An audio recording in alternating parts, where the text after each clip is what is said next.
Imagine a moment. 1 second you're there, living, breathing, part of the world. The next, you're gone. Not a trace, not a definite answer, just an agonizing void. Tonight, we plunge into that void. We're not just talking about missing persons, we're talking about lives that abruptly ceased, leaving behind a tapestry of perplexing clues, desperate searches, and the chilling realization that sometimes people simply vanish without explanation. These are the cases that defy logic, torment families, and haunt the collective consciousness. 3 stories, each more baffling than the last, that demand our attention and our deepest contemplation. Get ready to have your understanding of reality shaken, because these are disappearances that aren't just unsolved, they are profoundly unsettling, and once you hear their full stories, they will stay with you forever.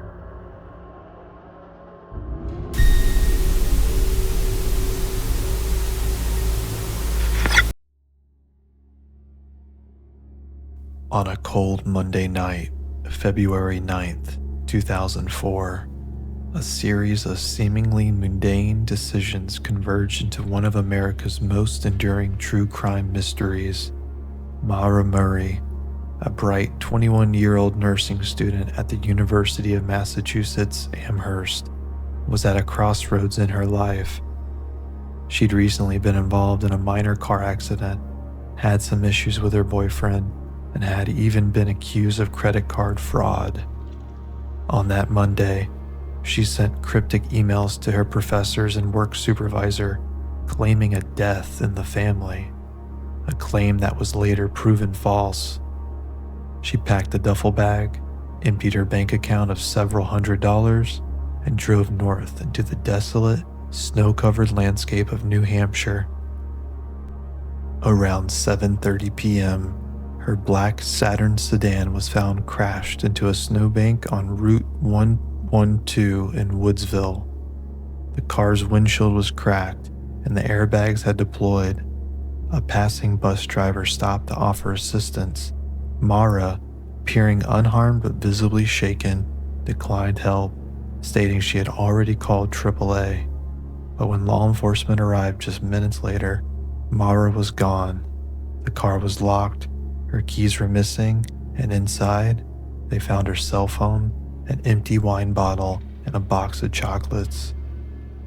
The windows were down, and a rag was stuffed into the tailpipe, an odd detail that has puzzled investigators for years. The immediate search was hampered by the blizzard-like conditions. Initial theories ranged from Maura wandering off disoriented, succumbing to the elements, to a more sinister scenario involving foul play. Over the years, countless theories have emerged. Was she picked up by a passing motorist, friend or foe? Did she intentionally vanish to start a new life, overwhelmed by her personal struggles?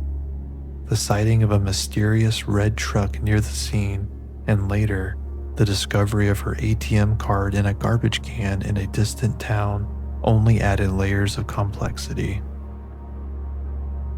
Despite extensive ground searches involving hundreds of volunteers, K9 units, and aerial surveys, not a single definite trace of Maura has ever been found.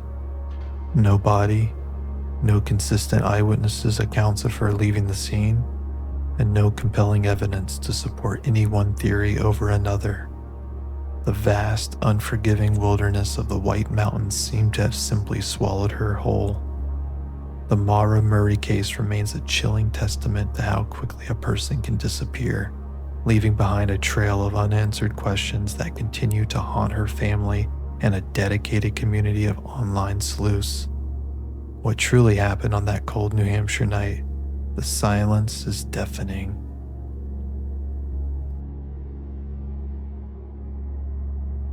Our next case defies the very notion of vanishing into thin air. It's a disappearance so baffling, it seems to break the laws of physics. Brian Shaffer was a 27-year-old medical student at Ohio State University, described as intelligent, dedicated, and with a bright future ahead of him. On the night of March 31st, 2006, Brian went out with friends to celebrate the start of spring break at the Ugly Tuna Saloona, a popular bar located on the second floor of the South Campus Gateway complex in Columbus. The evening unfolded as a typical night out. Drinks, laughter, conversation. Brian was last seen by his friends around 2 a.m., talking to two women near the bar's entrance. He reportedly told friends he was going to the restroom and would be right back. He never returned. What makes Brian's disappearance so utterly perplexing are the security cameras. The Ugly Tuna Saloona had only two known exits, the main entrance and the main exit, which was monitored by a security camera, and a service exit used by employees, also under surveillance. The security footage captured Brian entering the bar with his friends earlier in the night. It also captured his friends leaving the bar later, looking for him. But crucially, the cameras never captured Brian Shaffer leaving, not through the main entrance, nor through the service exit. It's as if, after stepping away to use the restroom, he simply ceased to exist within the confines of that building. Investigators reviewed the footage, explored every nook and cranny of the bar, and interviewed everyone present. Theories abound. Did he use a hidden, undocumented exit? Was there a secret passage? Did he disguise himself? Was he the victim of a violent crime inside the bar? His body somehow removed without a trace? The bar's dumpsters were searched, local waterways were dragged, but no sign of Brian was ever found. His father, Randy Schaffer, who had already endured the loss of his wife, dedicated his life to finding his son, holding out hope until his tragic death in 2008. The lack of any trace, the impossible nature of his exit from a supposedly secure building, makes Brian Schaffer's case a chilling riddle. In a world increasingly under surveillance, how could a person simply walk into a building and never walk out? Brian Shaffer remains a ghost in the machine, a perpetual question mark hovering over the vibrant nightlife of Columbus.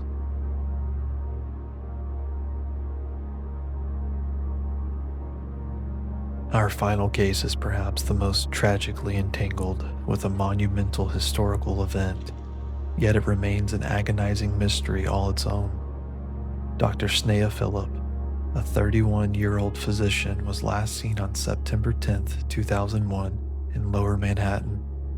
Sneha had been on leave from her residency at Cabrina Medical Center and was reportedly navigating a challenging period in her life, including some personal and professional struggles. On that Monday, September 10th, Sneha was captured on security cameras at a department store, Century 21, just blocks from the World Trade Center. She made several purchases, including lingerie and bedding, before heading home to an apartment she shared with her husband, Ron Lieberman, who was out of town that day. She was seen entering her building at approximately 7 p.m. That was the last confirmed sighting of Sneha Philip. The very next morning, September 11th, 2001, the world changed forever. When the plane struck the Twin Towers, Sneha was never accounted for among the victims. Her family, particularly her husband, fervently believed she perished in the attacks, perhaps having rushed to the towers to offer medical assistance, embodying her Hippocratic oath. This theory is supported by the fact that she had recently purchased items that would be found among debris and her apartment was near the disaster zone. However, due to the lack of any definite evidence of her presence at the World Trade Center on 9/11 and the pre-existing personal challenges she faced, the New York City Medical Examiner initially ruled her death was not directly caused by the attacks. This led to a lengthy and emotionally charged legal battle. The question that haunts this case is whether Sneha was a victim of 9/11, a selfless physician lost in the chaos, or if her disappearance occurred before the attacks, with the horrific events merely obscuring her true fate. No body was ever recovered, no trace of her DNA found at ground zero. The complex web of her personal struggles prior to 9/11, combined with the unprecedented devastation of the attacks, created a fog of uncertainty that has never lifted. Sneha Philip's case stands as a unique, heartbreaking enigma, a stark reminder of the individual lives that were swallowed not only by a national tragedy, but also by an enduring and personal unknown.